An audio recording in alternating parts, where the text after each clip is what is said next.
That night, the wind was strange.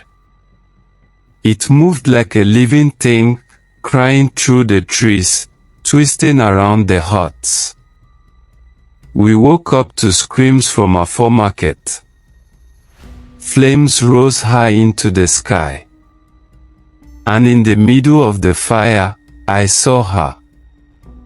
Mama Nwanyi, the woman people once called the kind market mother, standing barefoot in the fire, laughing.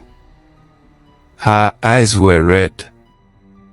Her shadow was dancing even though her body didn't move. That was the night we found out the Witch of Afor Market was one of us. My name is Chika, and I grew up in a small Igbo village called Umuahia Nkwo. Life was simple: farm in the morning, market in the afternoon, moonlight stories at night. But the heart of our village was Afor Market. People came from far to sell yams, palm oil, beads, and goats. And the most loved person there was Mama Nwanyi. She was a short, round woman, always smiling, always helping. If your child was hungry, she would give you food. If you were sick, she would sit by your mat with herbs and prayers. Everyone called her Eneni Afor, the mother of the market. But nobody knew her other face. Not yet. One dry season, a new trader came to Afor Market, a young man named Obina. He sold colorful beads and cloths from far towns. Women loved his goods, and soon, people stopped buying from Mama Nwanyi. At first, she laughed about it. But as the weeks passed, her smile began to fade. I walked near her store, selling vegetables for my mother, so I saw everything. I noticed her talking to herself sometimes, whispering strange words under her breath.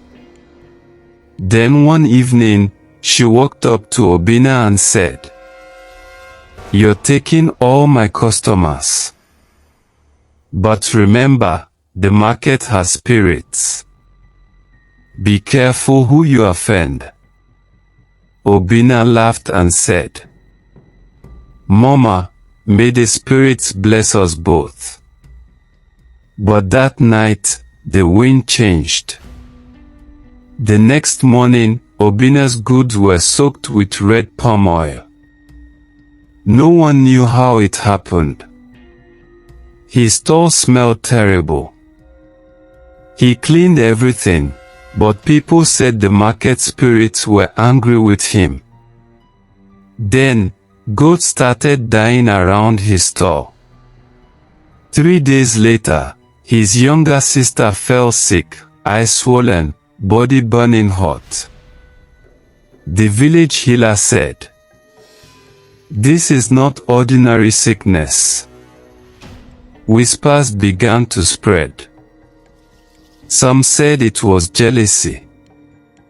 Some said it was witchcraft. But nobody dared to accuse Mama Nwanyi, she was too respected. One Afor day, as the market opened, something strange happened. A black crow landed on Mama Nwanyi's stall and stayed there the whole day. No matter how people chased it away, it didn't move. When she looked up at it, it tilted its head, like it was listening to her thoughts. People started avoiding her. Even I began to feel uneasy. But she would still greet me warmly, her eyes always calm, too calm.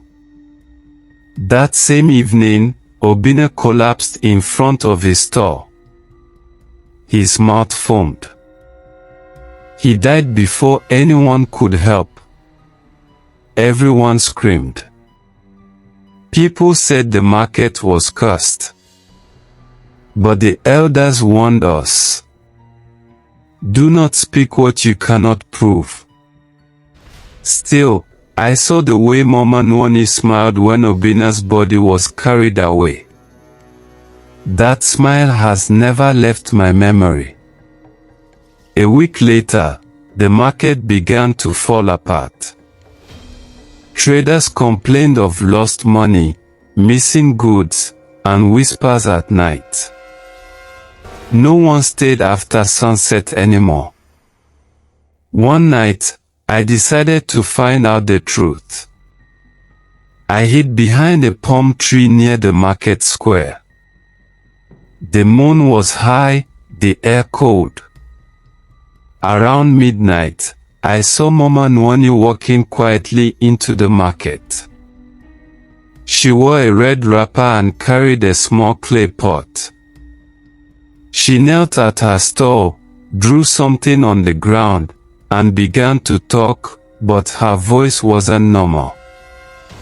It was deep and heavy, like two people talking at once. I watched as she broke an egg and poured something dark, blood, maybe, into the clay pot. Then I saw her lift her hands and whisper, "Spirits of Afor, take what they took from me. Make me rich again." My legs shook. I wanted to run, but my body froze. Suddenly, she turned her head slowly, straight toward me. Her eyes glowed red. "Chika," she said quietly, "come out." I don't remember how I ran home that night, but by morning, I told my mother what I saw. She told me never to repeat it. Some truths, she said, can kill you. But it was too late. That evening, a strong wind blew into the village, dry and hot like fire. Thunder rolled without rain. Then, flames burst out from the center of Afor Market. Every stall began to burn. People screamed and tried to fetch water, but the fire spread faster than anyone could move. And in the middle of the fire, I saw her again, Mama Nwanyi. She stood there barefoot, her wrapper untouched by flames, her eyes glowing red. She was laughing, a laugh that made the hair on my skin rise. "You all took from me," she shouted. "Now the market will take from you." When morning came, the market was gone. All that remained were ashes, and Mama Nwanyi's body, burned but smiling. After that day, no one ever rebuilt Afor Market on that land again.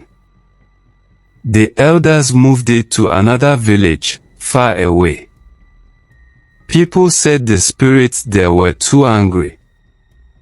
Some said they still saw a woman walking around the ashes on moonless nights. As for me, I never forgot what I saw. I still dream about her voice, calling my name in the dark.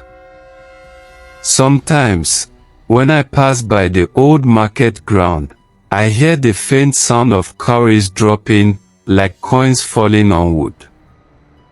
And when I turn around, there's no one there. People say greed destroyed Mama Nwanyi. Others say it was revenge that consumed her soul. But I think it was both.